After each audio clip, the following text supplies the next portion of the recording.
right, let's call the meeting to order. First, as always, let's start with the Pledge of Allegiance. I Pledge allegiance to the flag of the United States of America, to the republic for which it stands, one nation, under God, indivisible, with liberty and justice for all. Great. Thank you. First up, as always, public audience. Is that anybody? Sorry. Okay. So let's go into committee reports. All right. Not too much to report from the elementary schools right now. The middle school is looking forward to their production of Shrek Jr., which is coming up this March. As for the high school, obviously we've just started semester 2, well into winter sports and everything. Congratulations to myself and the other members of the company of Urinetown, which just commenced our performances this past Sunday. Very successful, very well received. So thank you to everyone who came to that from someone who was in it. Coming up next week, during our February Connect, grade 9 students will be attending an African drumming performance put on by Hartford Performs, connected to their World Civ SS class. Grades 10 and 12 students will be doing activities and learning about email and text phishing, while grade 11 students will be learning more about free SAT studying resources put out by the College Board. And then course selections for the 2026-2027 school year for students in grades 9 through 11 is underway. Great. That's awesome. That's it. Thank you. Steve? I'm good. Absolutely. Josh? Sure. I can give an update on communication subcommittee. So we met on January 23rd. As far as topics we hit on, we talked about Parent Square, which is going to be the new communication and mass comm tool for the 2026 school year. This will replace School Messenger for our communications tool and partner. And then over time, as contracts come up, it'll take over other things like Seesaw and these other things where it'll just kind of absorb it, which I'll get to in a minute. We'll recognize some savings there. As far as user experience, again, Dave Pristine gave us a good update.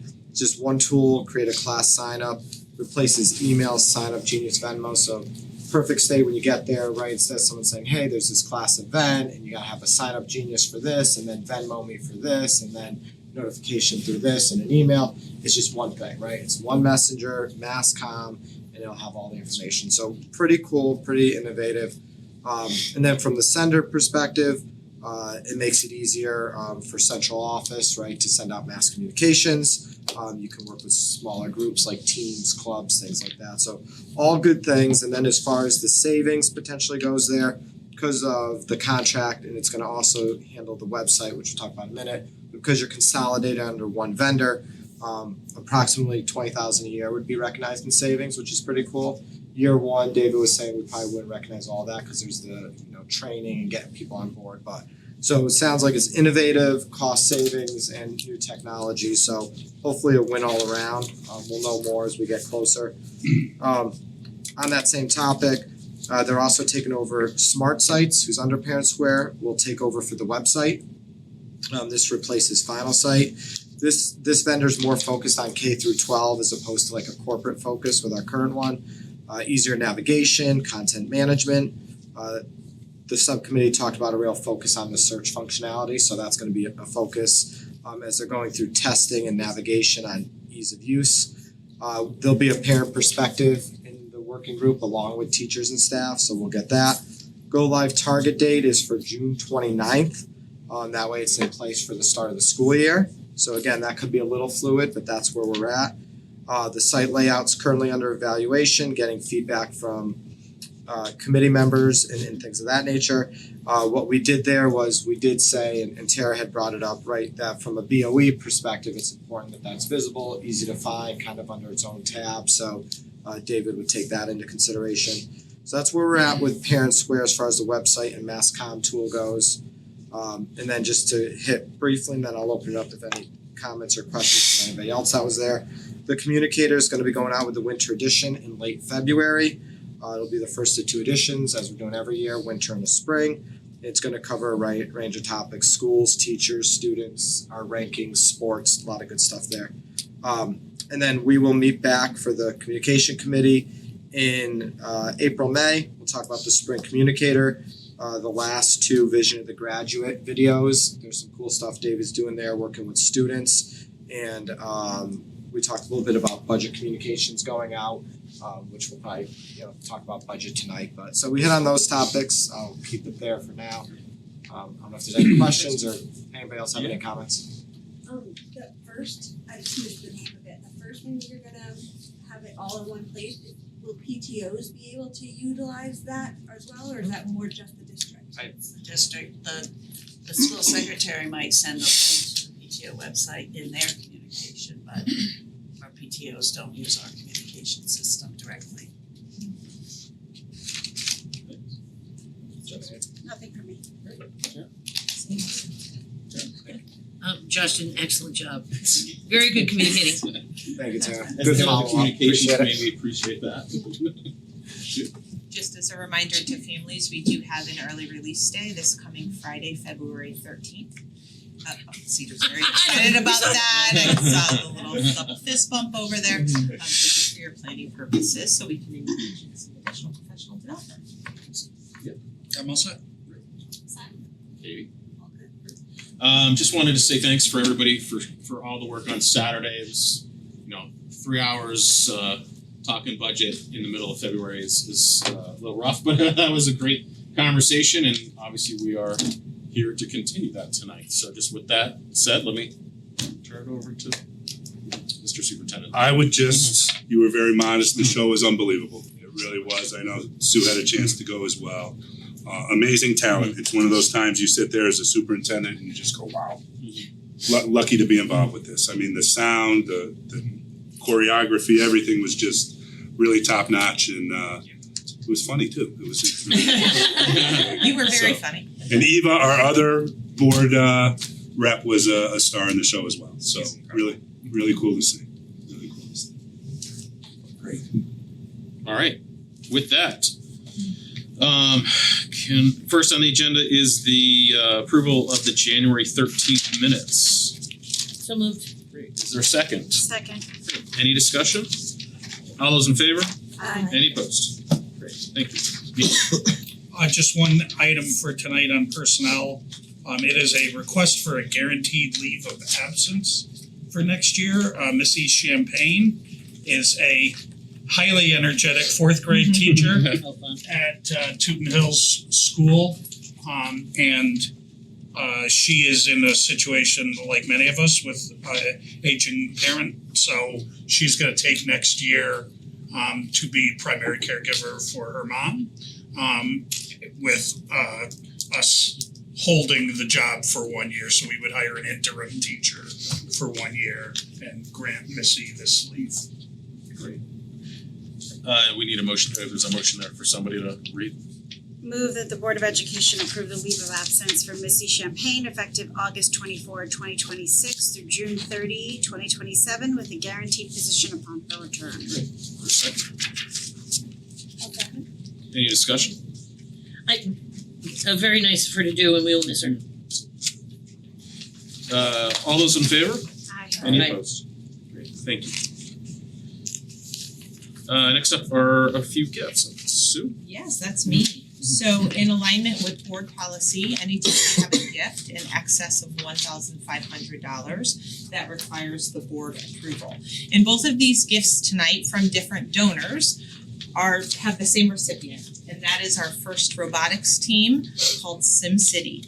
And their task is to build collaboratively an incredible robot that goes through a number of tasks, and they partner with those in the field within the Simsbury community. It's a pretty dynamic event. They have been to the World Championships 4 times, in 2011, in 2015, in 2017, and most recently in 2024. So they're hoping they're going this year in 2026. So the first gift is in the amount of $3,000 to the robotics team from DVL Solutions. And there is a motion there for your consideration. I make a motion the proposed gift to the SHS Robotics Club at Simsbury High School from the DVL Solutions Inc. totaling $3,000 be approved. Second. Any discussion? All those in favor? Any opposed? Super generous. Super And generous. another super generous gift, this time from R&D Dynamics Corporation, that is in the amount of $3,000, again, to support the SimCity First Robotics team. There's a motion there for your consideration. Move the proposed gift to the SHS Robotics Club at Simsbury High School from the R&D Dynamics Corporation totaling $3,000 be approved. Second. Great.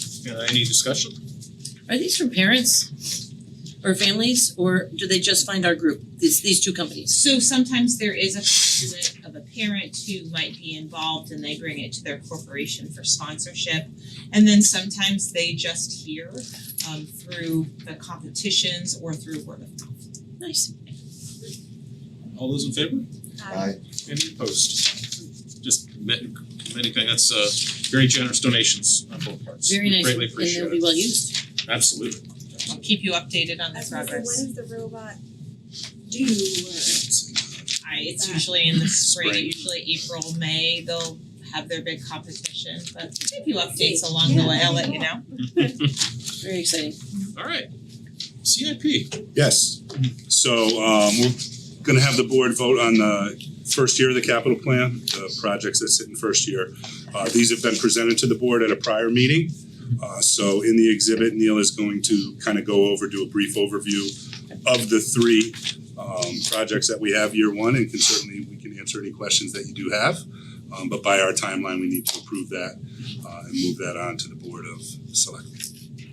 So the first and the largest of the three projects is the Simsbury High School turf and track. We had a presentation about it back in the fall. Last replaced in 2016. So a 10-year life on that is really about what is to be expected. And this is a very necessary replacement of what is out there. Our presentation in the fall showed some of the issues with cracked track and some of the infill in the turf. So this would be a vote this May to get the funding, and then a construction in the summer of 2027 would be the planned timeline. Second one so that is a $2.2 million value. The second one for network improvements is for $350,000. This is a fund that we have a few that every other year we have an infusion of capital. So this is on our technology network side of things. Some of this money will go toward servers that we need for work with our virtual desktops. And then a lot of what this is going for, this infusion, would be more storage of data. And we have a lot of things we're backing up all the time. And then the last one in the amount of $250,000 was an excellent idea that we started 2 years ago with, thanks to Melissa Appleby, who advocated for this is to, in each of our schools, other than Latimer Lane, there are just flooring needs that pop up there, and this Kyle Loveland, our supervisor of maintenance, meets with each principals. Every school gets a little, and you're able to do some flooring projects that really make a difference in the looks of the school. So this one would be in the amount of $250,000. So that's what's on the first year of the CIP. So that's what needs to be voted on. Neil, just a question, I'm sorry, go ahead. Go ahead, no, go ahead. Just a question on the turf track. That's something we can dig, fill, lay all in one summer? The timing could be tight. So we were talking about a timeline that could begin around Memorial Day, because you've gotten the vast majority of track and lacrosse season done. And quite frankly, the private schools clear out on Memorial Day. So that if we needed to play a game or two at Westminster or Sure. Ethel Walker, that would be possible. And then you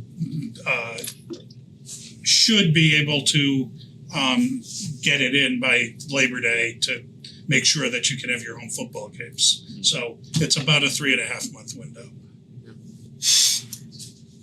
My question was just again on that turf was just, and maybe I'm remembering it wrong, the presentation, it looked pretty bad.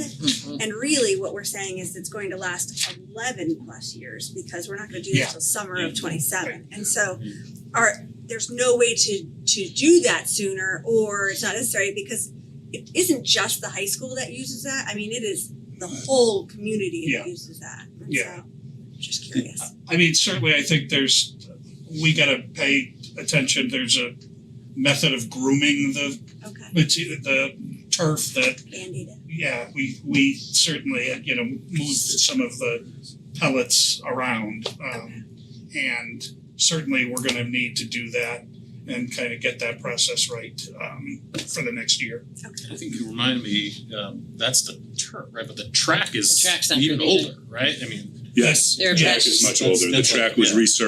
resurfaced Yeah. a couple years in So many people use the 2014, track. so that has some patch areas yeah, that we've put down, so that's that we're close. We've gotten great no, usage out of it. 100%. I'll put it Actually, that way. It's time that's what to- worries me. I mean, that from an injury perspective. I mean, that's what I was I mean, thinking yeah. too. And from There's a so many you have a construction- sprinter coming and Yeah. hitting the crack or They something. made it pretty clear from a construction standpoint, you wanna do both at the same time. Oh yeah. No, That makes absolutely. No, sense. I'm with you. I'm not suggesting Okay, otherwise. just It's like, curious. let's not Good forget questions. about the track part No, of this. Great. Just any other questions, comments? I'm sorry, Yeah. I missed that presentation, I was not Yeah. yet voted in. But the funding, can you just quickly mention how the funding what are the funding streams for the 2.2 million? This would be on the capital improvement as part of the referendum, they would run, so the 2.2 million was priced out by a turf company for us. Then this goes with other capital projects from the Board of Selectmen side, and they get voted on in the May referendum. Okay, thank you. So there are no grants going, or are we gonna be applying? Just says grants and reimbursements here. Thank you. There's a motion there for if there's no other questions. I move the Board of Education Capital Improvement Plan for 2026-27 be approved as presented. I'll second. Any further discussion? All those in favor? Aye. Any opposed? Great. Sylvia, to your point, so like a roofing project is eligible for some state reimbursement. Oh, yeah. Turf fields are not, but there's discussion amongst legislators now. We were just talking to Tecton recently that in the future they may come under field reconstruction and new Well, turf field it is field. applications may come under Yeah. that state reimbursement process, but they're not right now. Okay, moving on to information and reports and the continued conversation about the 26-27 budget. Yes, so I will kick this off. So I wanna thank everybody as well for Saturday. I thought the conversation was excellent, the questions were great, and I wanna kinda speak in public about where we ended and the three kind of pieces of the puzzle we need to talk about tonight. So I had presented a budget to the board, kind of called the superintendent's budget, a place and time of where we were in the process that represented a 2.7% increase to the overall operating costs. I believe the guidance from the Board of Finance was like a 268 or 262. So it was in that ballpark once you accounted for the insurance dollars that they're going to allocate. So we felt really good about that. We felt we were close to the mark, and in the conversation moving forward with some responsible reductions that we went over at the meeting. A couple days prior, Amy and the team received news of new projections from Locked In on our insurance that basically upped the projection and the cost and burden to the operating budget of an additional $400,000. So we talked about that, and one of the things we're going to do this evening is present some ideas to the Board of Education. If we wanted to pull that operating number back down, which now sits at a 3.24% increase with the additional 400,000, back to around that 2.7 number, what that could look like. So Neil and I will go through some of those ideas in a moment. We also have a revised line item that is in your manila folder that we sent out earlier today. I know time is tight, but Amy's going to highlight some pieces of that puzzle for you, and we can open that up to questions if you have anything. And then the last piece, Melissa and Neil will talk about CNR this evening and kind of what our plan and what our priorities are there. We feel like we have a pretty good plan moving forward. So the first piece of this we were going to do was have Amy kind of share some thoughts on the line item, which now doesn't represent a 2.7% increase. It represents a 3.42, I think, right? 3.4, thank you, sorry. With the additional 400,000. So I will turn it over to Amy. So here, like in prior years, you have your actual column of 2025. You have what's been spent to date as of December 31st, 2025. You have your fiscal year 26 budget, where we think we're gonna land at the end of fiscal year 26, which is your estimated column, and then your fiscal year 27 budget as it stands right now, and then the dollar increase and the percent increase as it relates to budget. So the dollar and percentage are fiscal year 27 budget compared to the fiscal year 26 budget. So I'm just gonna go through and take you through some of the highlights. A lot of this is gonna be a repeat of Saturday because the highlights are related to the variances and what's driving the budget. So just starting under general control on that first page, if you go 1, 2, 3, 4, 5, 6 lines down, you'll see that there's an advertising, printing, and supplies line. The decrease on that line item is about 17,000 and it decreased about 15.21%. This, we had some printing equipment that was purchased in the prior year that did not have to be repurchased in the current year. So that's the reason for the major decrease in that line. And then again, under general control, if you go all the way to the bottom, it says reserved for unnegotiated contracts. This is our contingency line and literally just shy of $400,000. This is for unaffiliated staff and our secretary and para staff for this year. Moving down to the instruction section. Right underneath that, you'll see the salaries, the principals and directors. You'll see that there's a decrease of about 127,000 or 3.78%. This was the administrative position that we had talked about on Saturday that's being reduced. And then if you go down to right underneath salaries, you'll see a textbook line item. And you'll see that there is a almost $65,000 increase or about 32%. And this is the one-time material purchases that Sue had walked you through on Saturday. About 2 line items down from that, you'll see operational software, licensing and supplies. You'll see that line item decreased about $69,000. We were previously using a company called Spectrum Virtual that we would pay $72,000 a year to. We're no longer utilizing that service, so we were able to capture some savings in that line item. If you go down to, actually I think it's on the next page, you go to operation plant. 2 lines down from there, you'll see snow removal, and you'll see that we have an increase of about $20,000 there.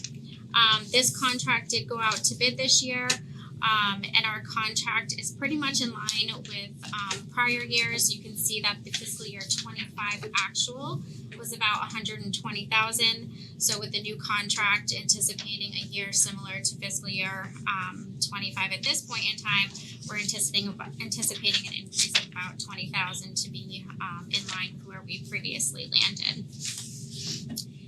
The next few lines down, you'll see are our utility line items, the heating, the water, the electricity.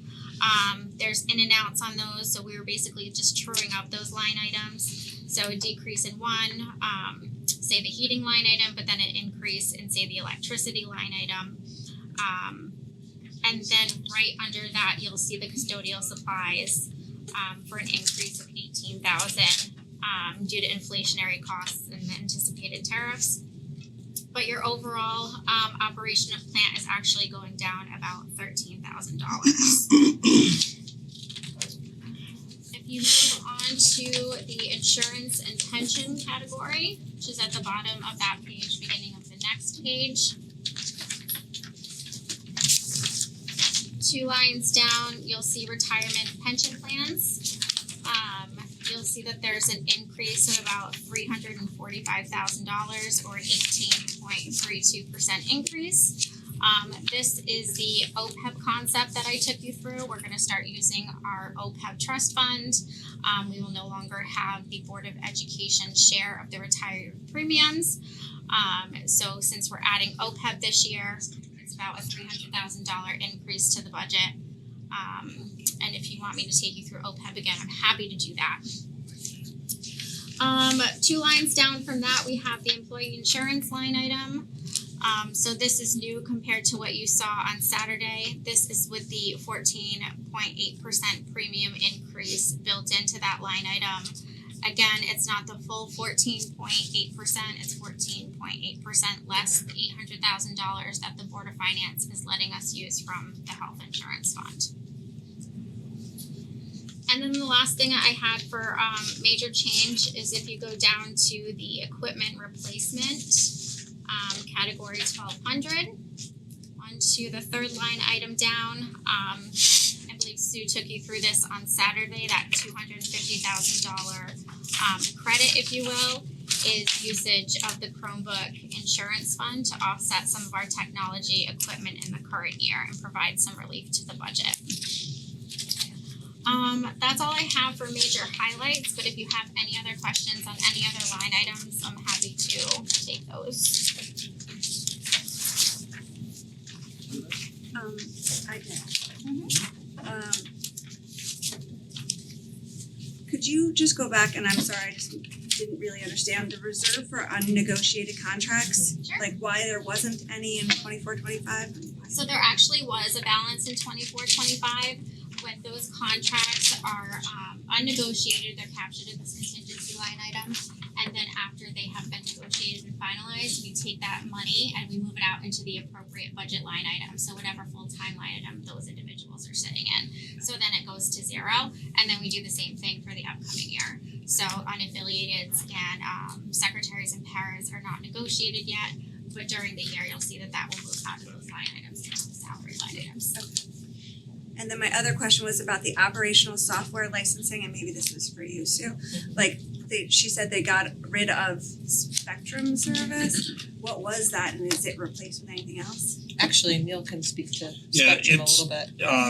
It's a support system around virtualization that this is part of the restructuring around Jason Casey's transition out. And we believe that we have sort of outlived the usefulness of Spectrum. I get it. Okay. Alright, thank you. I have a question. Could you tell me what the Cultural Recreational Commission is responsible for? Yes, so we do a shared service with the town, their Parks and Recreation Department. We utilize the equivalent of 2 of their full-time employees throughout the year on the grounds of the schools, maintaining the fields. Do we do anything else besides the fields? No, field. No, The just the field fields. maintenance. Field maintenance, So they do the field maintenance, so we pay At multiple for- schools Yeah, so all the schools, right? that have playable fields, yeah. So they maintain our fields throughout the year and we pay a portion of their salaries. Can I ask, there was some items that you didn't mention, so I was just not sure how to follow. So the rule, we're talking about variances over a particular dollar amount and percentage? Right, so I just hit some of the highlights. Okay. And I'm assuming on the ones that you didn't touch base were the ones that were matching the actual cost for this year. Like let's say legal fees. It's 20% increase, which is 20%, right? Right, so that was just a true up based on current year anticipated actual spend. And for the amount that the 400,000, we expect that then this item will go down to the 1.6 million increase in salaries of certified teaching staff and the pupil support. Say that again? The 400,000 that are not yet negotiated, most of it or all of it will go in the 1.6. Yep, so that will be reallocated So then to closer to the million. secretarial, accounting and IT line item.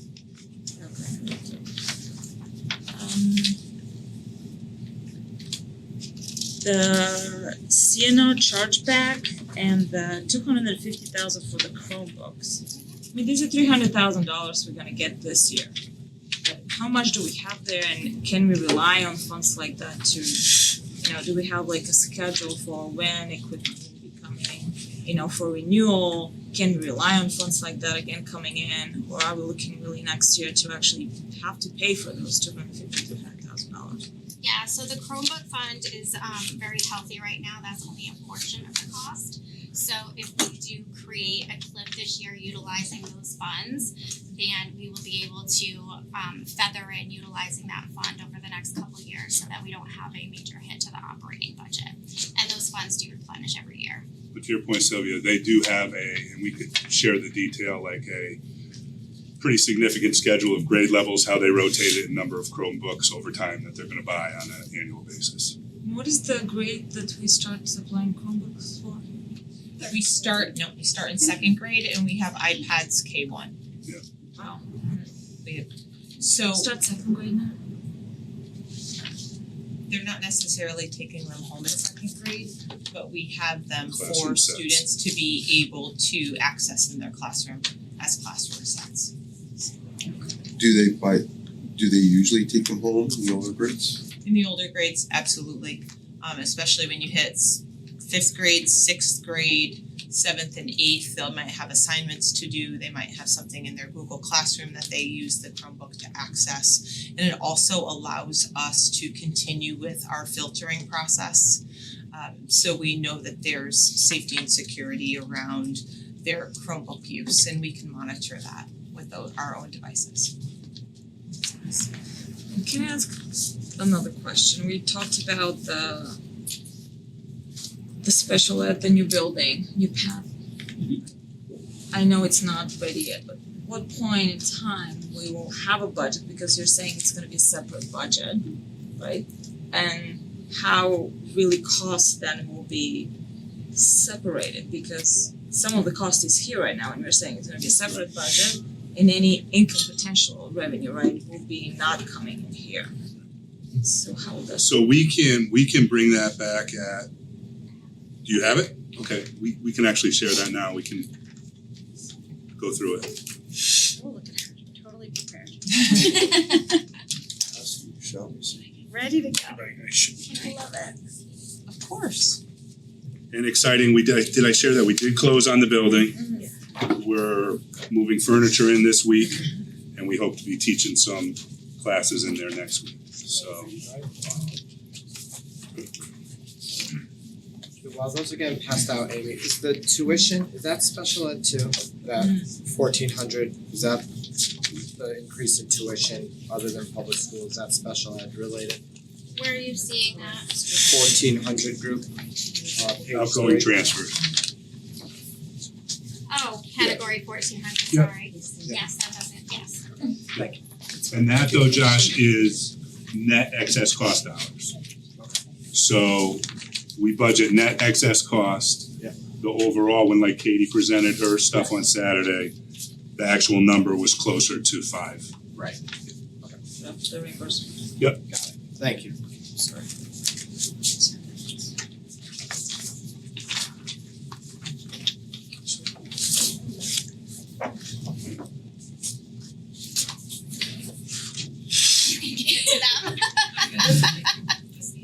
And that's related to it then, this is great, so can we have a version of this showing then the new path portion of the budget from here, so we can see what really will come up.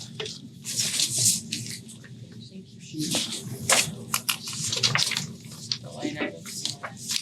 You can have my copy. Sure. Yeah, I don't need it. Like, what am I giving it? I just wanna give her I wrote on mine, I'll give it to you. Thanks. Memory. I believe you. Okay, so I'll start on the one that is entitled the new path proposed budget. So to take the new members through, there's two columns here. So we have the fiscal year 2027 proposed budget. So this is what we're proposing for the current budget year. And then next to that, you'll see the 2027 concept plan. So when we were in the midst of purchasing this building and coming up with a new path program, we had put together a concept plan over a 3-year period of what the program would look like and the financial return would look like to get our cost benefit analysis and how long it would take to do our return on investment. So we have, for ease of purposes, for those that remember the presentation, I just took our 2027 concept plan and compared it to where we're actually at in this budget process. So on the revenue side, you'll see our concept plan had $70,000 in tuition, which was anticipated to be one tuition student. Going into the 2027 budget, we are actually anticipating now 5 tuitions. Like they spoke on Saturday, Katie has gotten a lot of great traction with the program, people wanting to come to the new path program. Moving down to the personnel side, under the revenue section, so why is personnel under revenue? Because it is going to be, these are personnel that are already in our operating budget. So we are going to do a transfer from our operating budget in our general fund and transfer it over into the new path fund. So it's cost neutral, which is why it was not presented as part of the program fund, because we're already paying those salaries, but now we're gonna capture them in the appropriate fund or in the appropriate business, so to speak. And then the out of district student reallocation. So again, this is going to be a transfer from the operating budget into the new path budget. Our concept plan for the out of district, we had about 4 students that were anticipated to return to the district. As of right now, we're showing 2 students that are anticipated to return to the district.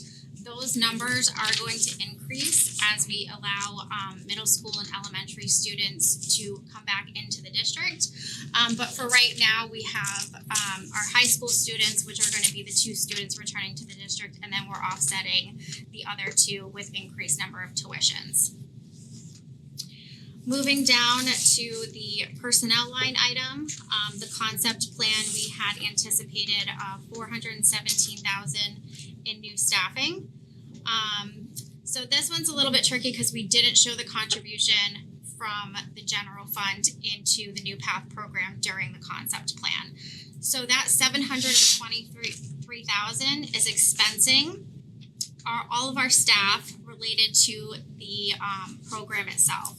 Now remember, above we had the revenue of the $236,000. That's already in our operating budget. It's not a new cost. So we already have money set aside for that staffing. So if you're to take the $723,180 and you subtract out the $417,000 personnel reduced. No, I'm sorry. If you take the $723,180 and you subtract out the general fund portion of the $236,017, which is already being paid for currently, this gets you a balance of $487,000. So if you take your $487,000 in comparison to the $417 from the concept plan to the actual proposed budget, we added 1 new position, which was a para for about $70,000. Under the instructional budget, we had $77,000 for this year compared to $30,000 in the concept plan.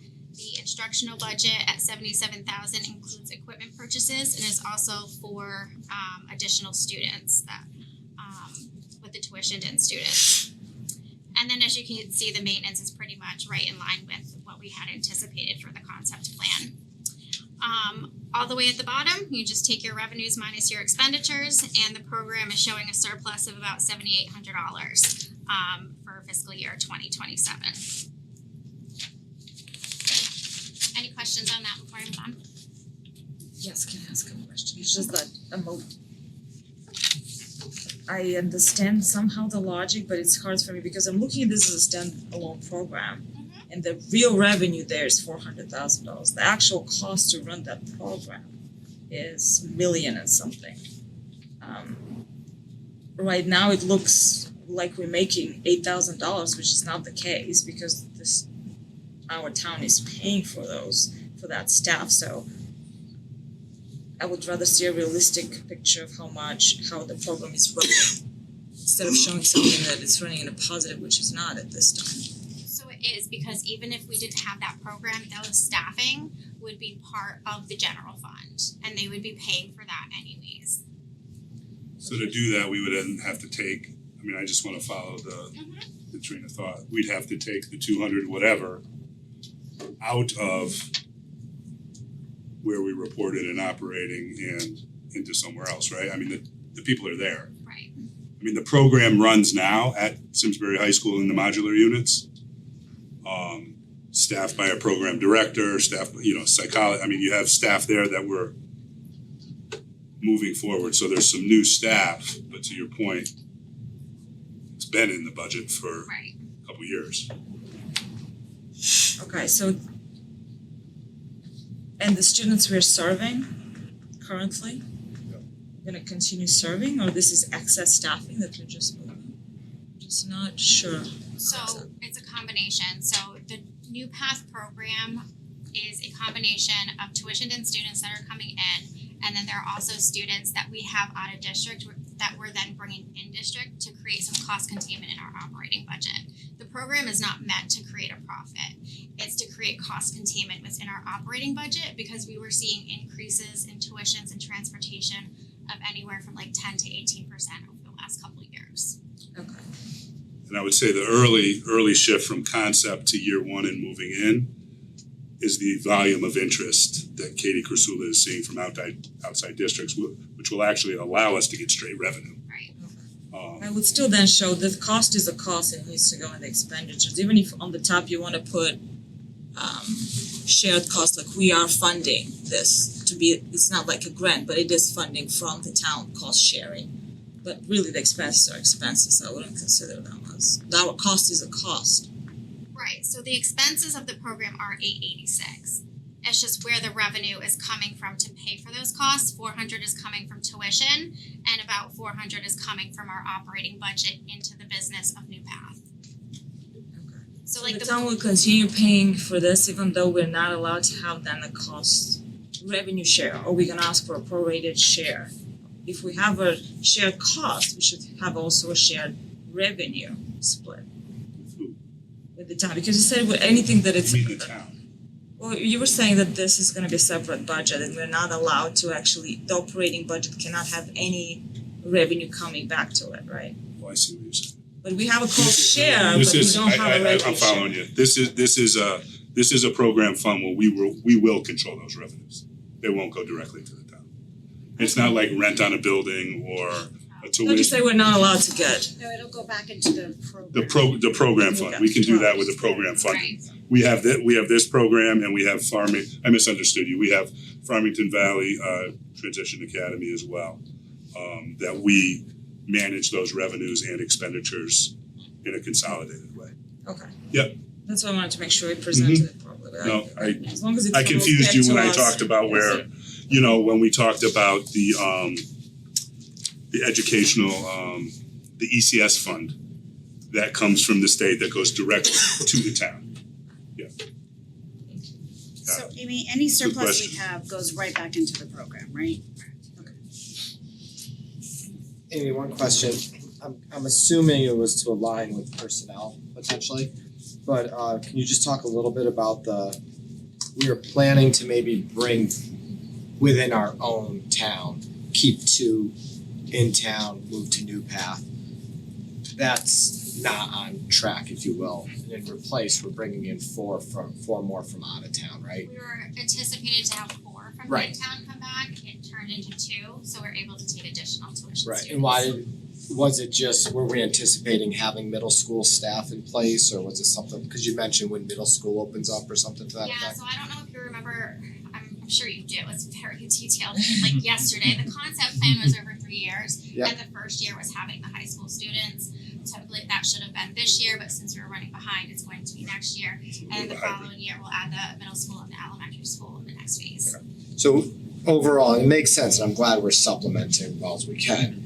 Overall, the focus though, with all things being equal, the focus is still move what we can from in town over to New Path. 100%. And So that all, cost contained, Yeah. and then outside is what we have room for. and that all Yeah. times up as Katie, you know, when she presents, talks Yeah. about what's right for the family, what's right for the student. Those are all individual, Yep. you know, kind of decisions that we make. Thank you. There's one other slide in your packet, it says the new path cost containment. So again, this is just something that we went through, that when we did the concept plan, we gave you how much our operating budget would be impacted if we did not have the new path program, and how much our general fund budget would be impacted with the new path program. So our new path program for fiscal year 27, having the program, our increase to the operating budget is about $258,000. I think that's actually a little bit less now, but and then if we did not have the new path program, we'd have to increase our operating budget by $284,000. So the first year, or the first full year of this program, we're gonna have cost containment of about $25,000. And if you remember from the concept plan, which I'm sure you do, we were actually not expecting any cost containment from this program until year 3. So we're already getting a return. That's great. Thank you.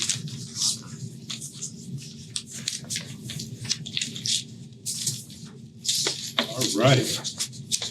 So I'm gonna take us back to kind of the request that the board had conversationally of what would representative of reductions for that $400,000 potentially look like. So the team came together. There's a slide in your folder. We're also gonna put it up on the computer.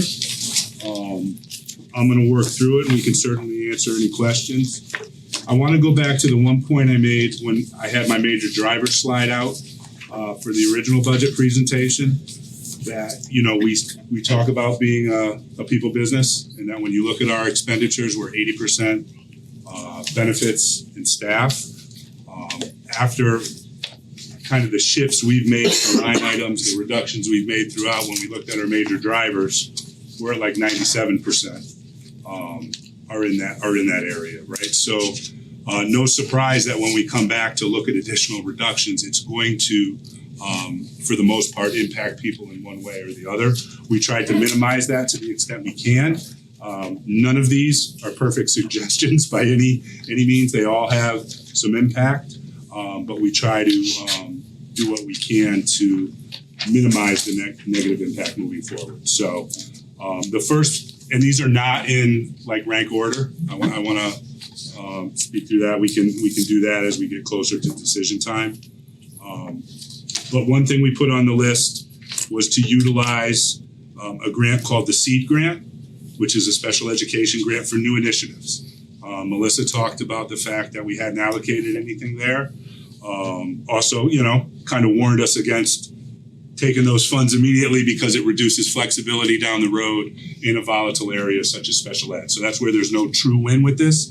But we had talked about moving the one new FTE request for a teacher from Latimer Lane onto that grant, which would reduce the operating cost by $85,000. It's something we would have to revisit, you know, if we did do this next year in terms of our allocation and creating cliffs. We want to be wary of that, but it would allow us short term to bring that cost down and utilize that grant. Another piece is we've had some early conversations with Ken Pera at the high school, who's kind of the master schedule as we go through course registration and we look for efficiencies. We have a couple retirements. We would look to match up sections, move sections, take advantage of a retirement, and capture a full-time equivalent at Simsbury High School. The net impact of that certainly could be you push up class sizes a little bit. But as Neil says, from an order of magnitude standpoint at a high school with the size of the FTE, you can always find different combinations if you're willing to live with what it looks like. We can show you what 24 looks like. We can show you what 25 looks like. It's just a matter of making those decisions, but you certainly have a level of flexibility at Simsbury High when we have not seen an increase in overall enrollment. That would be our placeholder for a staff member on the mid scale is 105,000 with benefits. So that's kind of a placeholder. We would look at utilizing $100,000 for non-lapsing.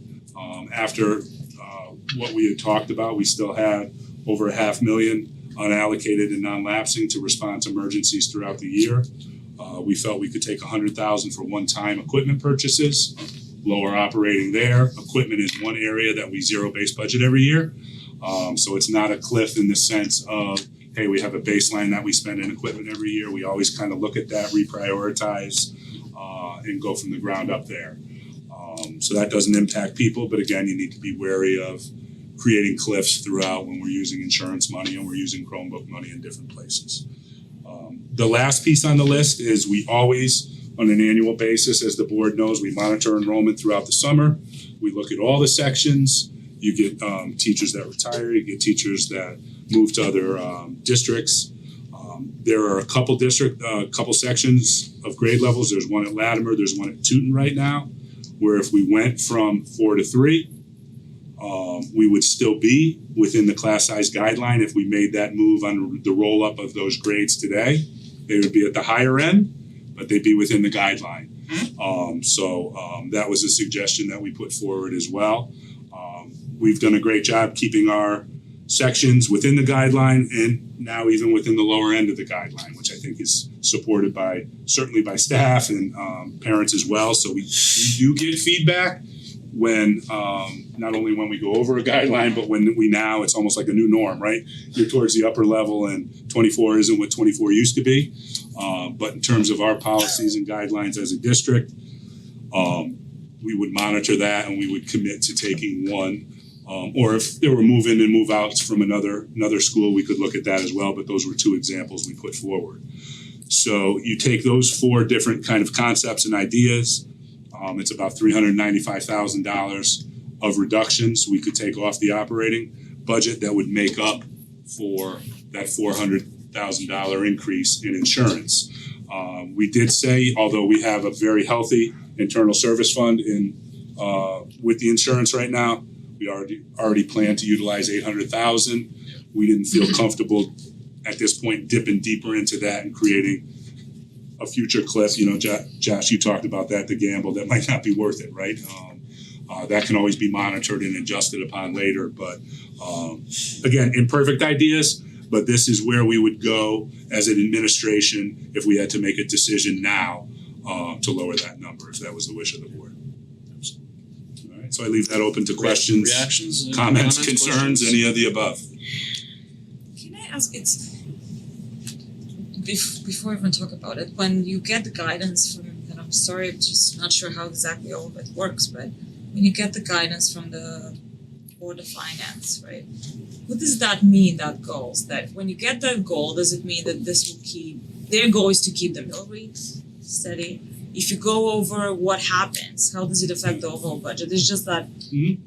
Yeah, so I can't answer that in a simple response, but there are a lot of moving parts that when we move from here and we go and present to the Board of Finance, Amy puts up a master sheet called the mill rate worksheet, and they pull all those levers, Sylvia, so that, if there's an increase in the grand list from the time when they gave us the guidance, they'll put that in and see what it does. If my budget comes in or our budget comes in a little over the guidance, we'll see what impact that makes. And they'll be able to isolate all those levers in that kind of grandiose spreadsheet to see how these decisions all impact the net tax rate. So, one of the pieces that's changed is the guidance when given at the tri-board meeting was based on fixed costs that the Board of Selectmen put forward and that we put forward, and on what the grand list looked like at the time.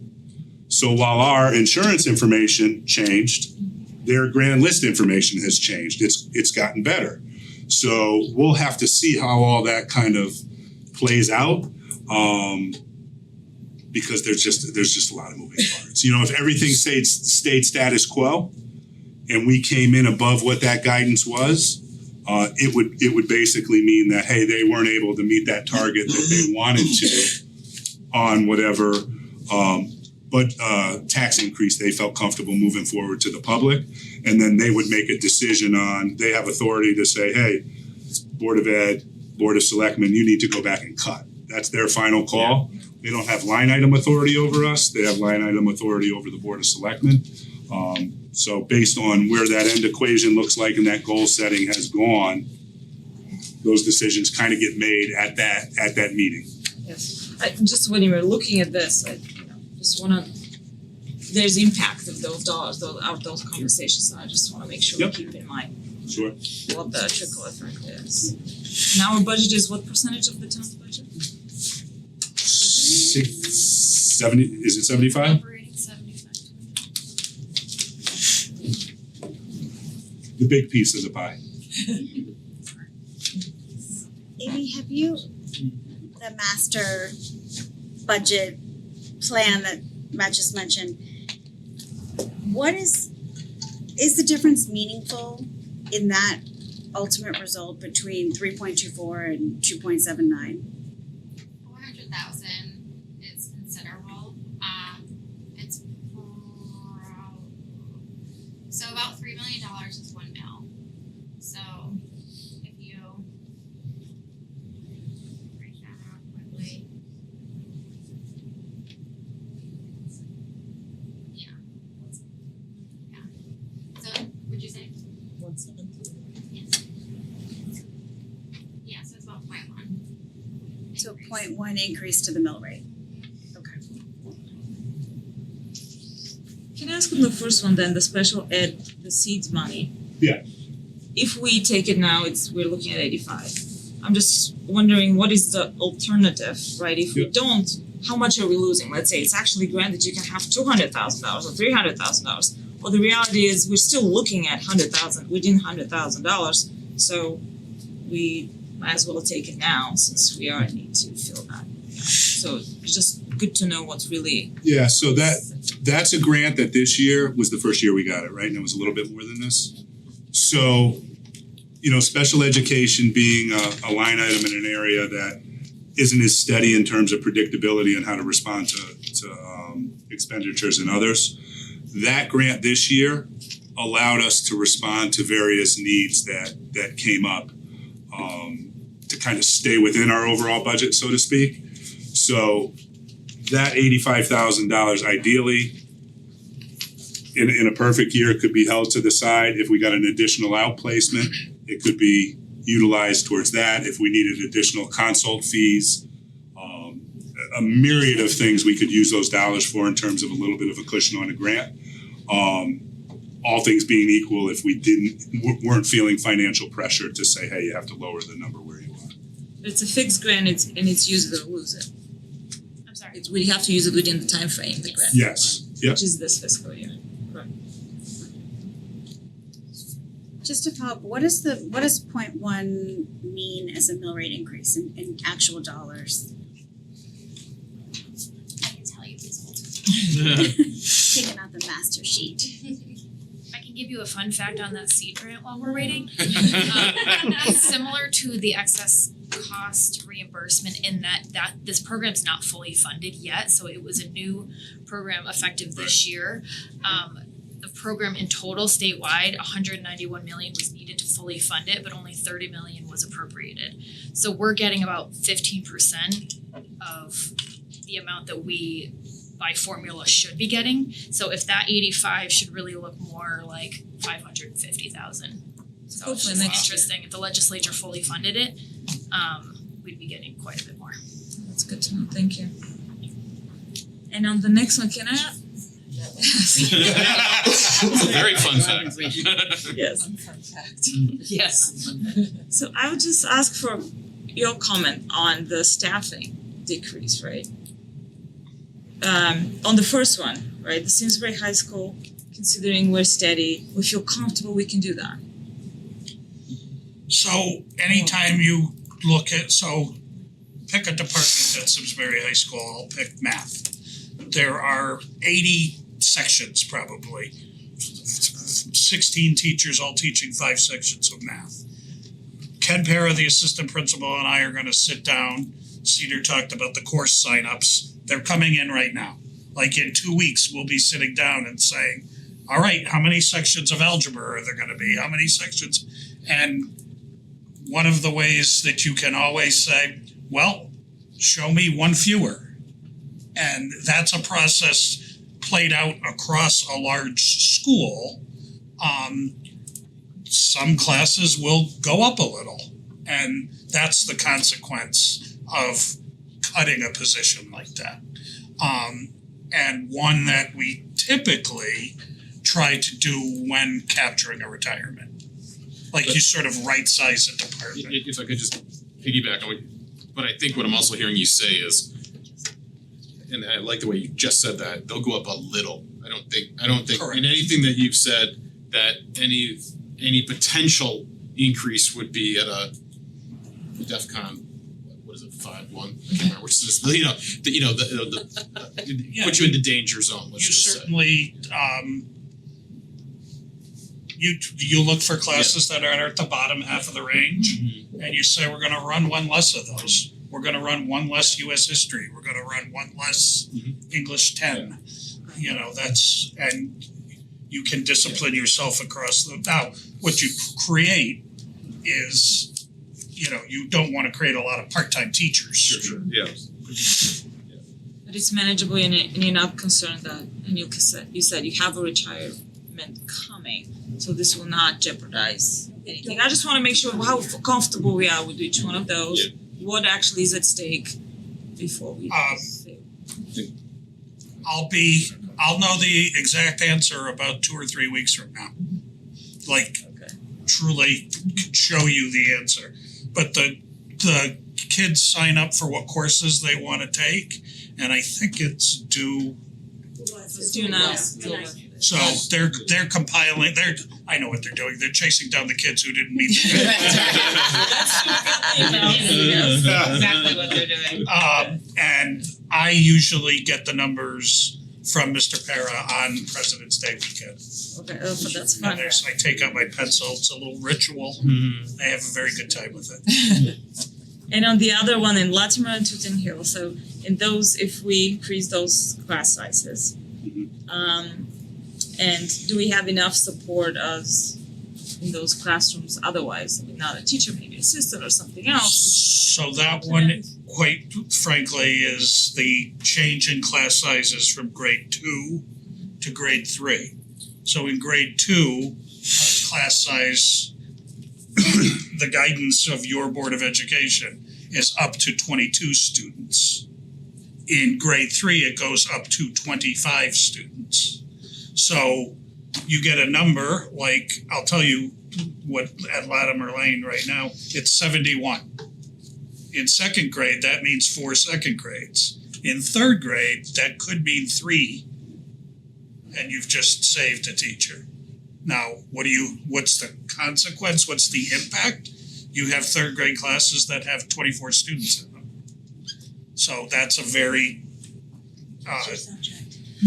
When you get to that point too, is that then do you need, and I think this may have been part of your question, is does that then require an extra parent, like does there support, like it's your class size guideline is up to 25. Yeah. It's especially at the elementary though, I know we have a lot of parents, not all the time, parents that can help or are there to do that. Paras or So- parents? Parents that support with projects or things like that, that they take away some of the, you know, it is still support for the teachers.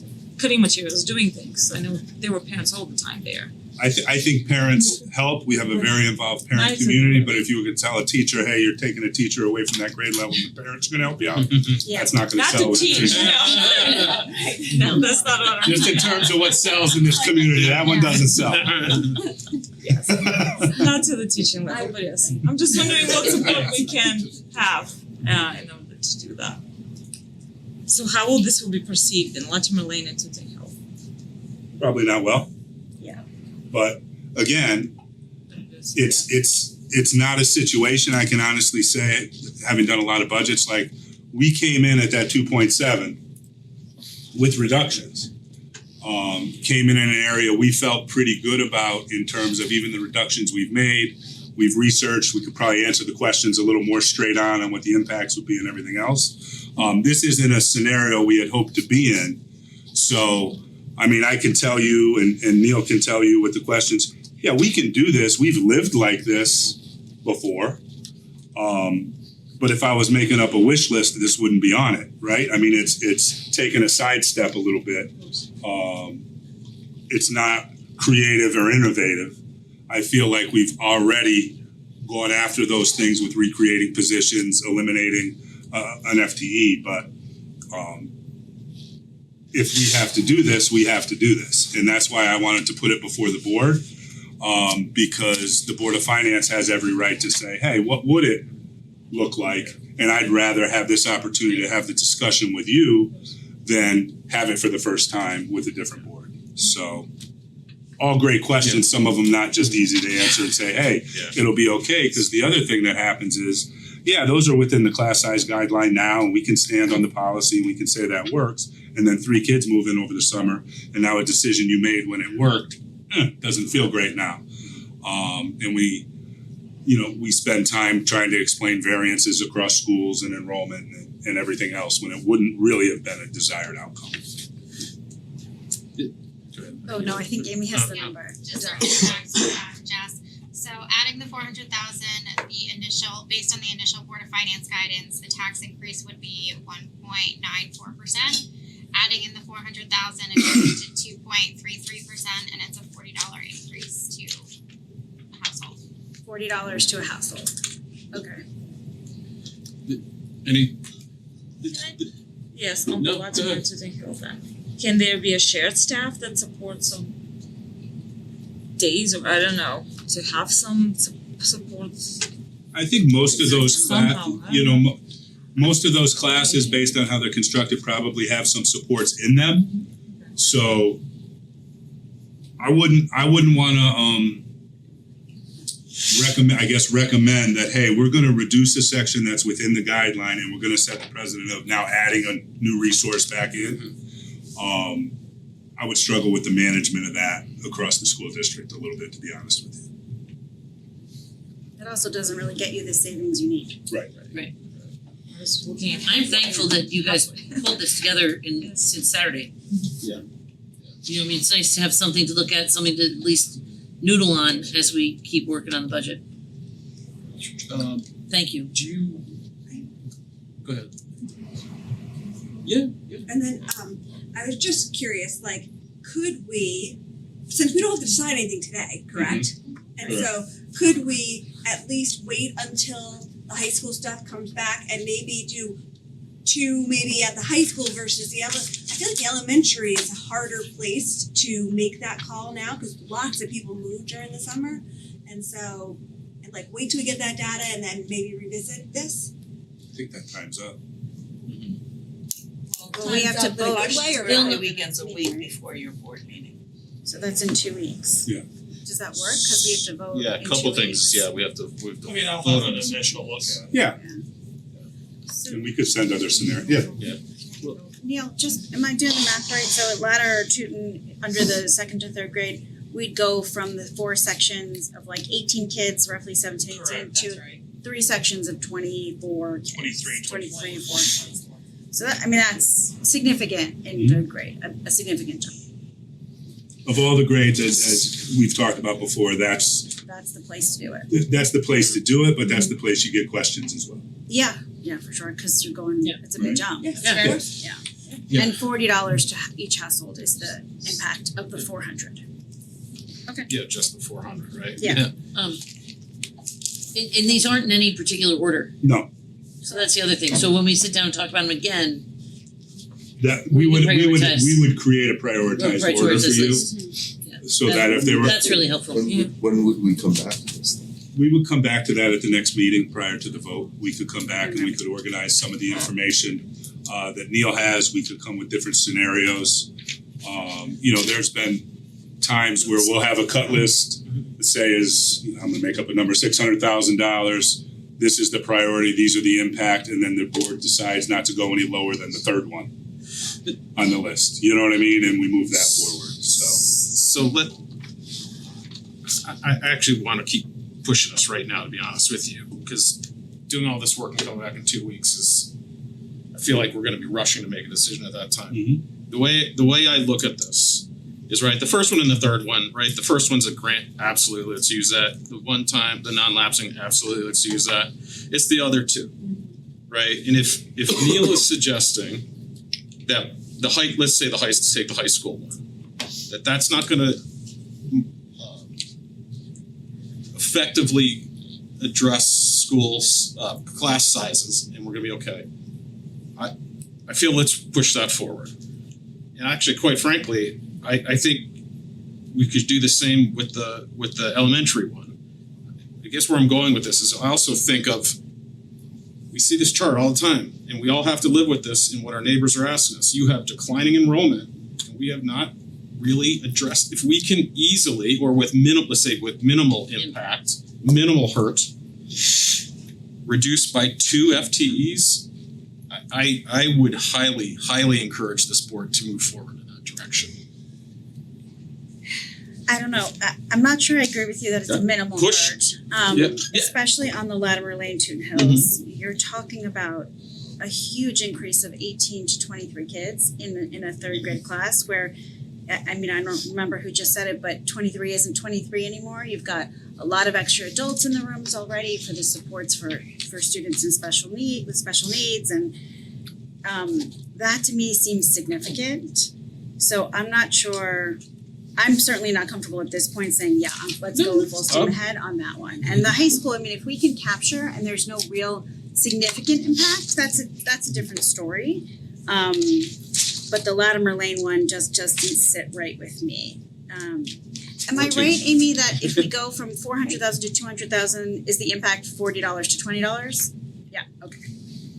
And we can present a budget or we can approve a budget and tell you to go to the Board of Finance with a 3.24 or 3 or something like that. Yeah. It doesn't have to be down to the 2.7. Yeah, okay. It's your call, yep. Can I also ask, are we allowed to have a targeted fundraising, let's say for the textbooks? You know, we have materials to buy. Can this be, who would do that? I don't know. PTOs are really working hard and fundraising a lot. They support a lot of purchases, the PTOs, like, they restock the lending or the library closets and things like that and provide a lot of funding. I'm not sure you're gonna find much more support. We don't have like on town level. Each school has their own PTO and It's fundraising. easier to, if it's town level, it's easier to capture capital, fundraising. It's textbooks, it's something that But I would argue that because it's textbooks, we have a responsibility I to would agree. fund our textbooks, not ask for, donations. And you have to be careful, because if one school can raise money for textbooks and the other one can't, then how do you figure, it's everything's gotta be equal to each school. yes, that's what I'm saying, not by school. It gets to be, it's dicey, I think, to Or try to find something it. else, or can we use then $300,000 from the Chromebook fund? You said we have a healthy fund. Fine, $50,000. Can I ask why? But why use 300? If we're trying to save a staff in the second to third grade, Right, so I'm you just say saying, where do we 50 find- grand, you say 50 grand. I'm not saying don't, but what does it get you? gets us closer to the $400,000 to the goal that you Right, just so said. instead of a budget of 324, it's 321. I mean, No, it's gonna be 2.8, right? not 50 grand from Chromebooks. But if we're going to those three, we're just trying to salvage the last one because I think that's where we have the biggest Right. hesitation. So you're saying, I guess my concern is a budget of 3.2 to start pulling 50 out of here. I'm even right, even the non-lapsing, I'm fine. We want to use another, right, like 100, right? Like we can start pulling from anywhere, but is that responsible for you build up these buckets to use them when you need them? I guess I'm asking the question here to the board: do we need to start pulling all our levers right now? And why? I guess why do we think we do? Like we're talking about fundraising for textbooks and things and getting creative, but are we feeling like 3.2 is a really bad number? I agree. Do you feel like 3.2 is a bad number? Like I'm I looking. think we should try to stay within what the you know, You think 3.2 is a the Board of Finance tasked us. It's, you said The that If we three- can. Just think about it. It's 3-2 with the Board of Finance has already dipped into one reserves. okay. I just don't. They've been pretty strict on the guidelines in the past. I don't think they're gonna. You tell Did you say me. the I just don't guidelines think went they're up? gonna. did the grand list go up, the projections? It's So that this 2.7 might no longer be the actual target? Fine. Are we able to Well, get the some target's gonna be the updated target. guidance? The target. They're not gonna say all of a sudden, okay, now you can go to 3.5 or And whatever. we try to get as close as we can. Right, We're exactly. always- That's yeah. we work hard at that and we're very Yeah. responsible. I think the message here is that we're all saying that we're a little concerned about this last item of losing a teacher in elementary school. Right. And that is information that we send to our super and their Yeah. team and see what they say about it. But I mean, I think as Josh was saying, we can't do $50 here, $50 there, and 25 cents. We have to like kind of look as the whole, and we have to have a philosophy of how we come to a budget number. So, go ahead. Sorry. What is the percentage if we took out Lemon and it's 290, 102, what does that come to? Just take out the last one. What are we at then? Yeah. And then my other question $30. is, while you're doing that, can I ask something else?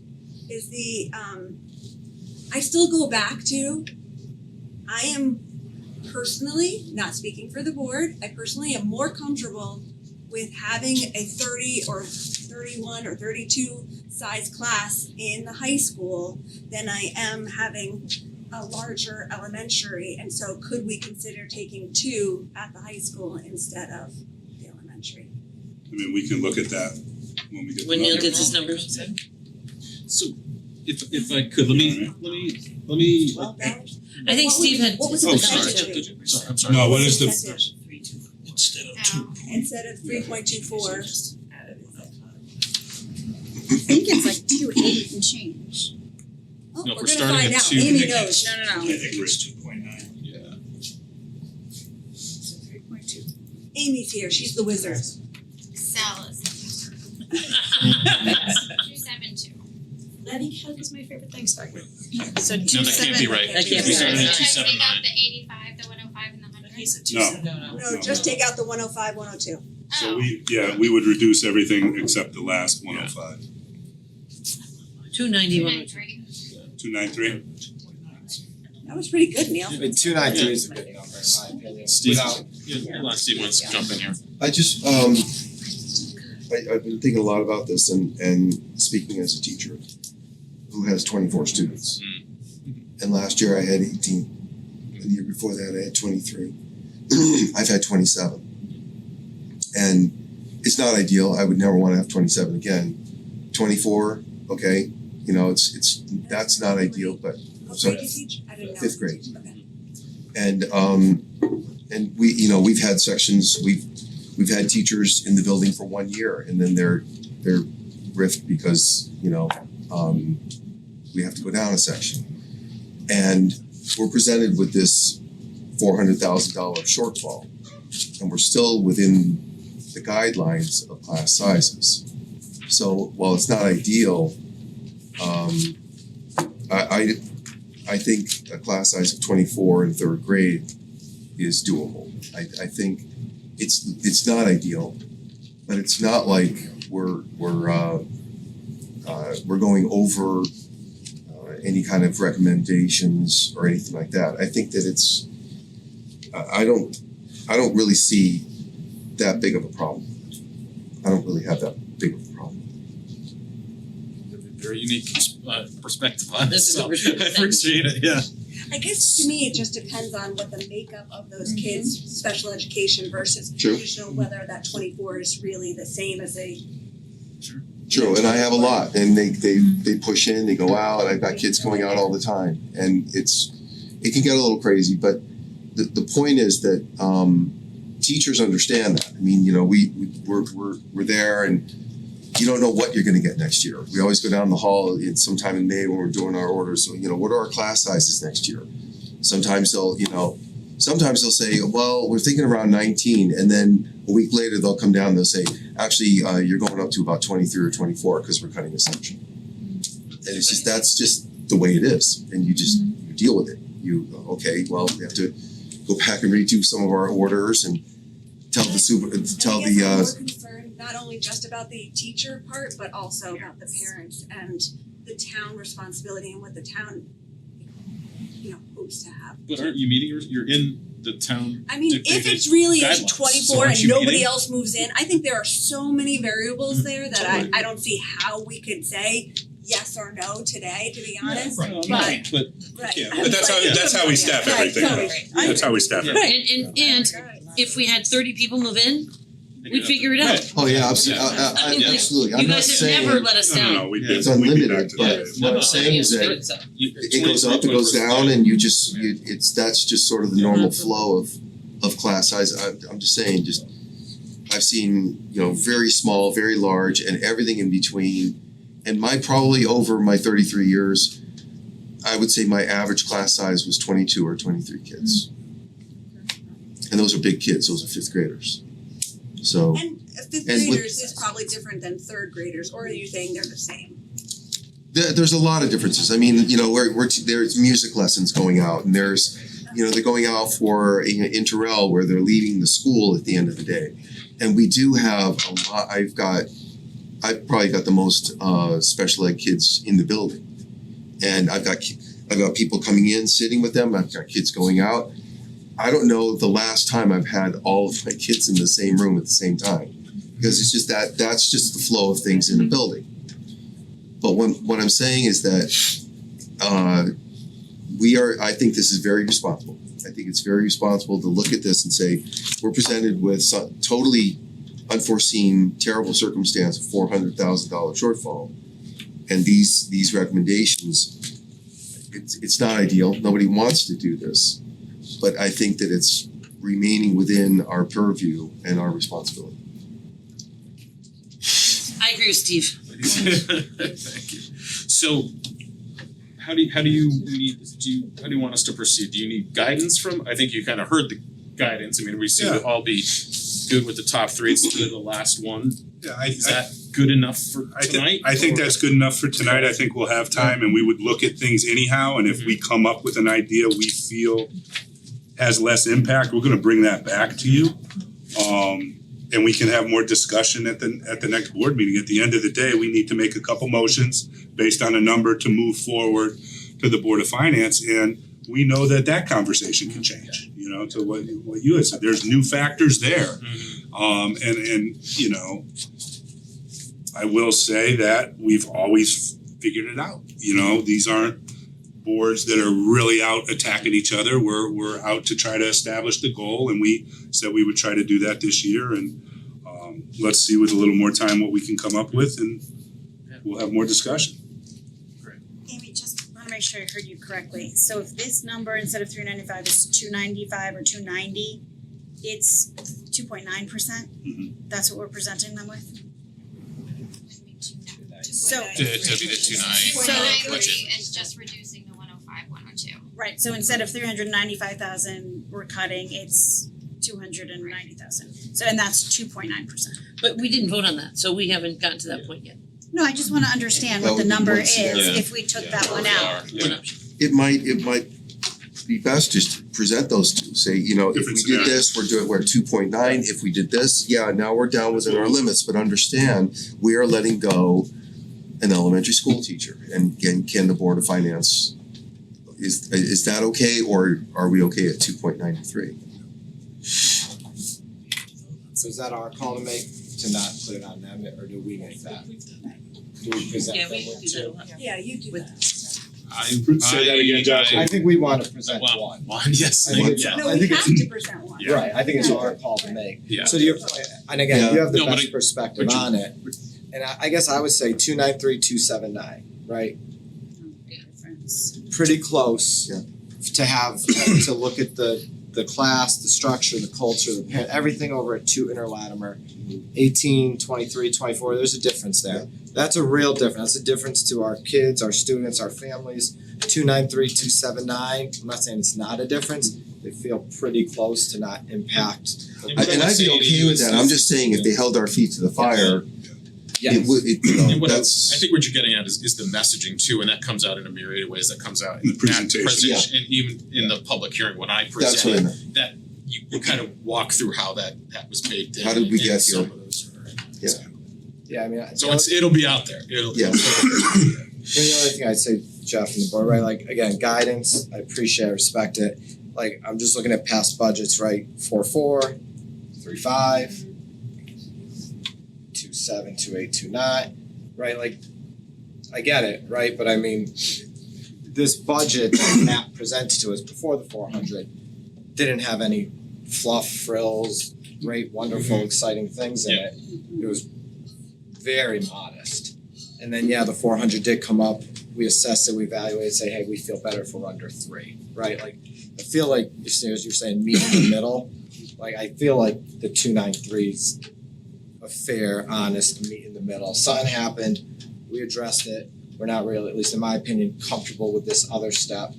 And I don't know, I feel like 293, I feel better 293 than going in and making those classrooms closer to guidelines. And I guess that's a question not here today, but the guidelines have always felt to me like cannot go above that. Like, do not go above it, but I don't know if that means it's ideal either, right? And you said It's that, not, right? yeah. It's not ideal. Could we live with it? Sure.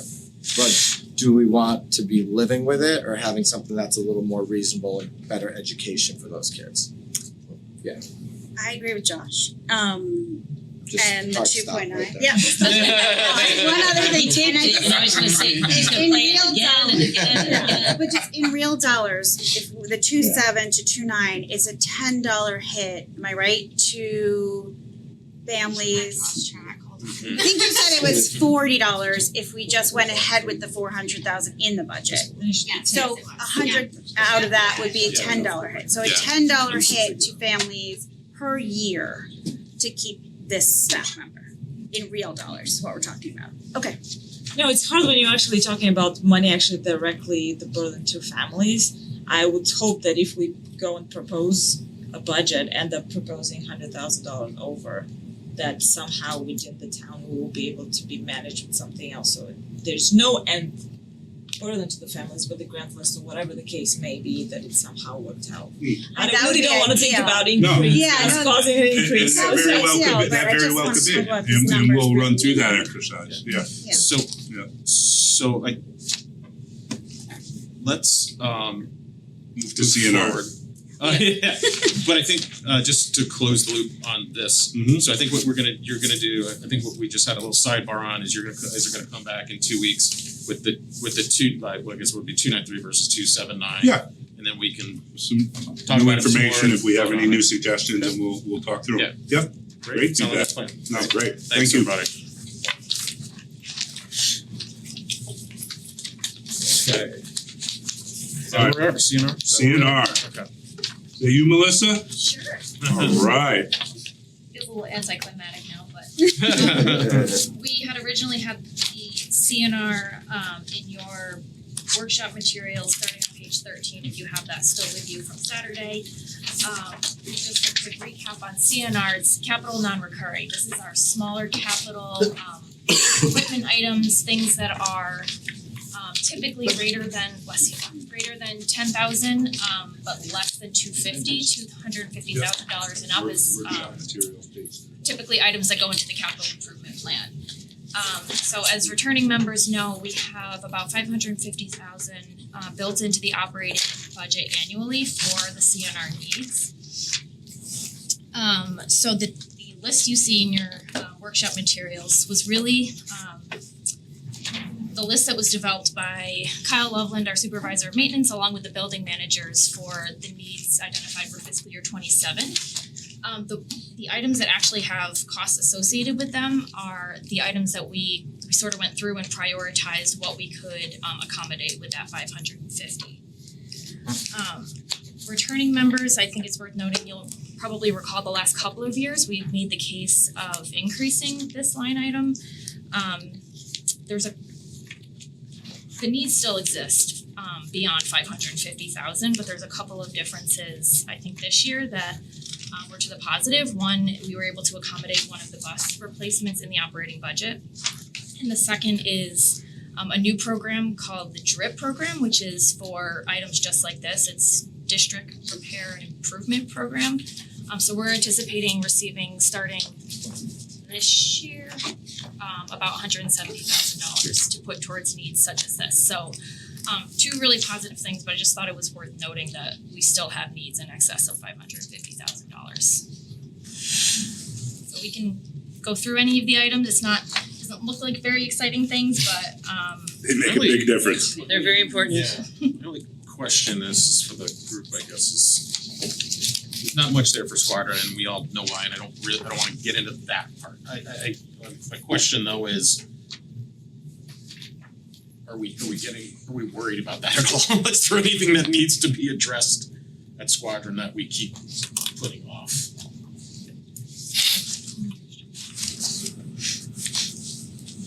I think when we last met, I raised the gym wall at Squadron. I know it's off this as a something to do. The divider between the two gyms is completely inoperable. And I think you guys were gonna get back with maybe potential cost or considering that. Do you guys know what that one was? yeah, we talked about that Yes. actually in a number of meetings during the budget development process. I think due to the cost to actually do it seemed prohibitive, given that we don't know where Squadron's going. I think we talked about sort of some short-term fixes, like maybe a tarp or something, which is not The cost not- was, What was the cost? it was maybe over, 80. no, it 80. was almost, it was creeping up towards $100,000. I'm okay with that.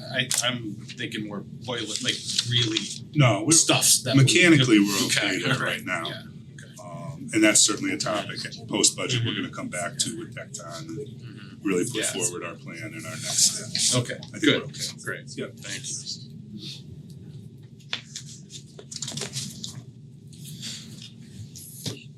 So, can I just then, cause I was just asked to understand this document, like page 13 and 14, these are all things that people requested, but it's not necessarily approved, like. Okay, so is there any document that actually shows what the 8,000 that Squadron is, or what the 101,000 that Central is? Yes, so essentially, if you look at Central, for example, there's, 3 things being funded out of 7. I See see, how so it lines all up? those Yeah. numbers are That's where zeroed the out, that's so the where ones the that are dollars are going. zeroed, we're not Yeah, doing correct. that, Correct. we're moving it. Okay.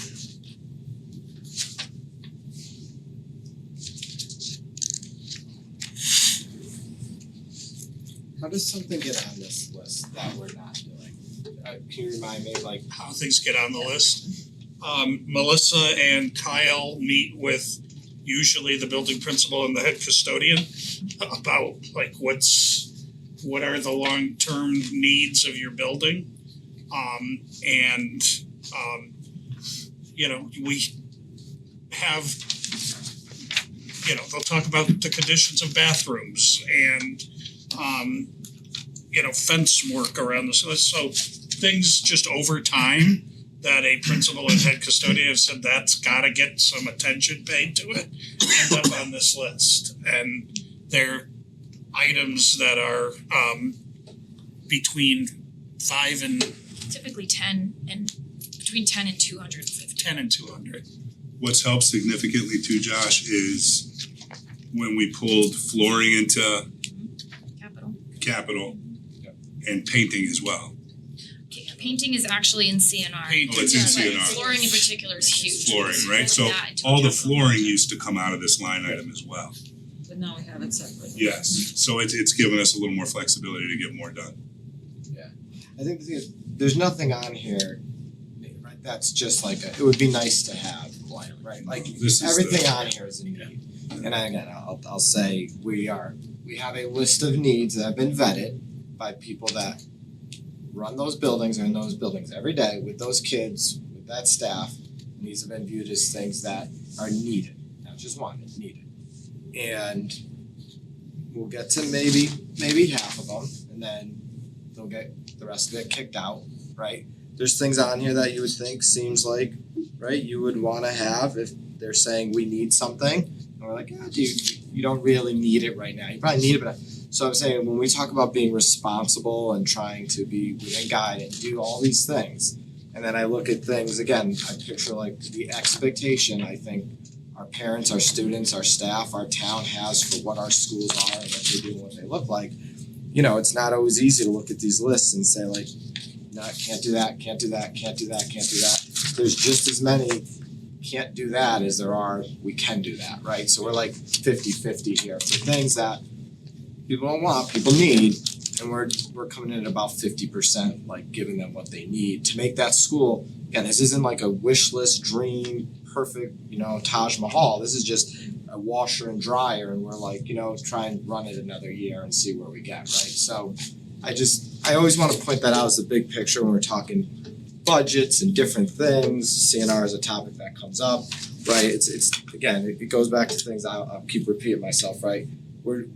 I think we're doing a lot more with a lot less than I think people think or see on the outside, and I'll say that, right? There's a lot of things we're not doing. We're being budget friendly, responsible in that regard. I don't love saying no to so many things on this list, because to be on this list, someone in charge of a school has asked for it, and we're saying, see if you can make do another year. So I think that just speaks to us being responsible in everything we do. So whatever we end up doing with the $550 allowance, we make it work. But I think that's still, I'll just keep saying, something that's gotta be addressed. It's nowadays, that's not a lot of money to get all this stuff done. It's not. And can I ask, this year we went down to $500,000 to make the budget, I think, work. We're putting aside 500 instead of 550. So is this, do you have any reserve? No, it's replacement? no, About that? 550. It's not 550. Is it? The total of the No, CNR. the line item shows 500, but It it's, does show There's no 500. savings in our CNR fund that we can use to offset the operating, so when you close out your project that go over budget and go under budget, the ones that come in under budget, we have in a reserve, so we can utilize some of those Taking savings to 50 offset from the there. operating. Oh, I see. and in addition to the 550, we get the DRIP grant this year, which is 177. So, we're up towards 3/4, which again, doesn't meet all the needs, but there's a management piece of this too, when we sit with Kyle and the crew of like, how much can you get done in that summer period that we need to be cognizant as well. But, it's a topic we've talked about for 3 or 4 years, I think now, of we have a mechanism of the CNR buyback in our budget that's 35 years old and has never gone up $1. So it's broken from that sense. We've had it supplemented in different ways through the capital fund and the Board of Finance the last several years. We've seen the benefit of it, but we haven't gone back and changed the structure. So at some point in time, it's gotta be. Just ask, so this list is 550. So is it fair to say then, putting the DRIP grant on top of this, there's stuff here that may not be, it may not look like it'll be funded, but if we have time and everything. In the heads of the people who are doing this, which would be Melissa, myself, and Kyle Loveland, the amount of the DRIP grant is very close to an amount that we got quoted for the Henry James tennis courts, which Okay, are so there you go. badly in need Yeah, okay. of. So that's, we just. No, that's great. I get We allocated already. my really the point was there's other stuff that'll be funded through DRIP, so no, it's great. Does Thank the town have any responsibility for in their budget for resurfacing the tennis courts, things that are utilized by the town? Is all our responsibility to put in our budget. We've had a lot of conversation about the tennis courts at Henry James because the school doesn't utilize them in any significant way. Right. Like a couple classes, PE. We do go over there for practices for our JV tennis.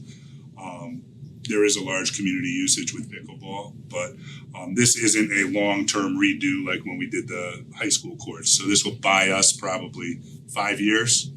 So $177,000 will buy us 5 years? No, to redo those courts the way they need to be done would be over $1 million. It's a major, you gotta dig it up, you reinforce it. But using the drip grant, if we spend 177, we get only 5 years out of it. I think that's. Well, it's a resurface and a I'd paint have to or something. look I back could at get the you more accurate materials. on that, but that was my thought, yeah. Seems like a lot for just a short amount of time. Those repair, even the patches, It's good to, I'm sure. So expensive. Everything is too expensive. The only thing I'm surprised is Very accurate. the only thing I'm surprised there's only one item for Squadron Lane, and I hear all the time that it's like in a very bad shape. I think that's to Jeff's point. I think That's you're what Jeff- completely right. Like that squadron That's- line, That'll There's be a the lot next more going on. conversation, yeah. yeah. And I know it's a big conversation, but still, Yeah.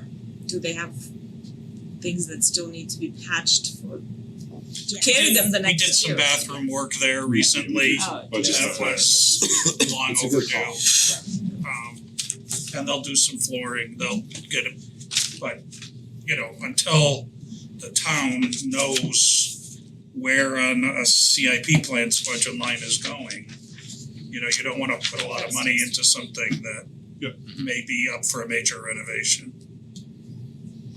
But even painting. I'd like to confirm That's with good. Neil. So like on that list, like the Henry James one, like one of the things was repair stair treads in all stairwells. And so my question is it Kyle that decides they're not tripping hazards or not dangerous or not, you know what I'm saying? Like that seems like it would be a pretty important thing. Yeah. Since you have hundreds of people and stuff going up and down. So Who determines that? Kyle, the custodian and the principal of like, what is at That's the what priority goes to list. the top of the list. Okay.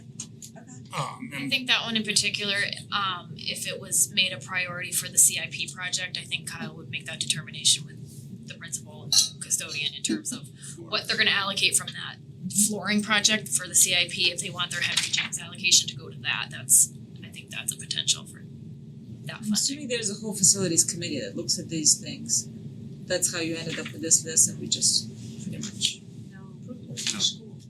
Individual schools. individual schools. And then come to Melissa and They Neil. meet together. Melissa and Kyle go out and meet with each principal. Many of those principals will involve the head custodian, or they've already met with their head custodian when they're meeting. So, and some of these things have been on the list for 4 or 5 years and finally get to the top. That's a lot of the bathrooms, we go, oh, let's do one more year. And then it's like, a principal is completely fed up and says, you've got to do something about that bathroom this year. And that's kind of how it works. Not unlike your house.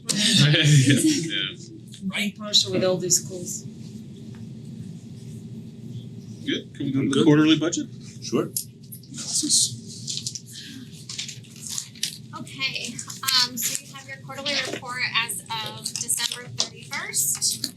A couple things that I wanted to highlight since the last quarterly report, and I'm happy to take questions. Just starting under the district state grants. The third bullet down, your excess cost grant. This is the grant that we keep an eye on during the year and see how much the state would be funding. We did our first filing, that was due December 1st for our students that are eligible to receive reimbursement. And we are anticipated to receive about 2.4 million, a little bit over that. In our budget, we had budgeted receiving 2.4 million, so some good news there. We're within budget, and the state is going to be funding the amount that we had allocated during the budget process. Going down to the federal grants. The only one I wanted to touch on here is the IDEA grant. There was a decrease in funding this year of about $23,000. The federal award for the IDEA money to the state was decreased, and therefore our allocation of that was decreased as well. Not something you typically see a decrease in the IDEA grant, but one that we are seeing this year. Any questions on revenues before I go on to expenditures? Okay, so on to expenditures. This is very exciting. Usually there's a line item for each section and a reason why things are up or things are down. And typically over the last few years, it's been unanticipated special ed costs related to tuition, it's been transportation, it's been increased costs related to electricity. Happy to report that we are actually status quo. So you can see that the majority of the percentages from last year at this time compared to this year at this time are pretty much in line with each other. Anything that is out of line is just related to the timing of payments to various vendors during the year. So that's probably like a first since I've been here that we've had just everything's happening as per usual. There is one proposed budget adjustment at the bottom of the page. During the fiscal year 25-26 budget process, the way that we do our special education budgeting, we take each of our special education students, we allocate per contract how much is for tuition for these students, how much is for transportation for these students, and sometimes the contracts are combined. When we did the fiscal year 26 budget, some of those allocations were put into the tuition line item and they're more accurately reflected in the transportation line item. So just so that we have accurate apples to apples figures going into the fiscal year 27 budget, we'd like to reallocate those budget dollars in the fiscal year 26 budget and reallocate $232,000 from the tuition account into the transportation account to true up those line items to more accurately reflect the expenditures that are going in them. So this is for consideration for the board, and there would be a motion necessary to change that budget if you all so choose. I move effective February 10th to approve a budget transfer in the amount of $232,665 from the special education transportation line item to the special education tuition line item. Second. Any discussion? All those in favor? Any opposed?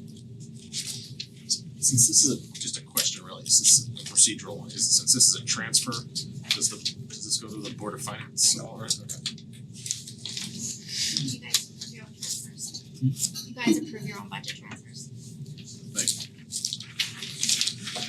you. And what is the percentage that triggers you to ask for approval? Sorry? What is the percentage that triggers actually a request for a revision of the budget?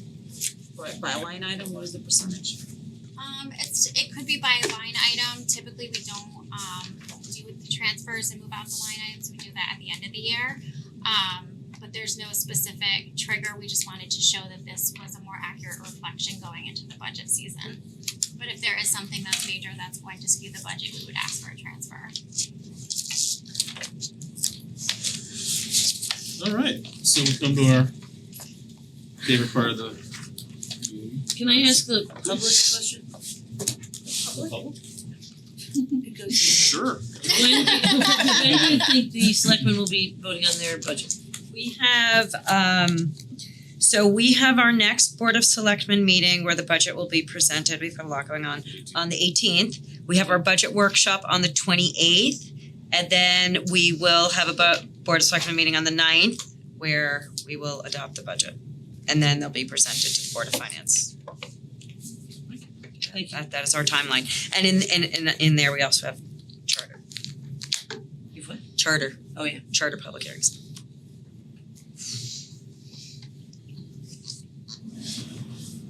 Public audience? Sure.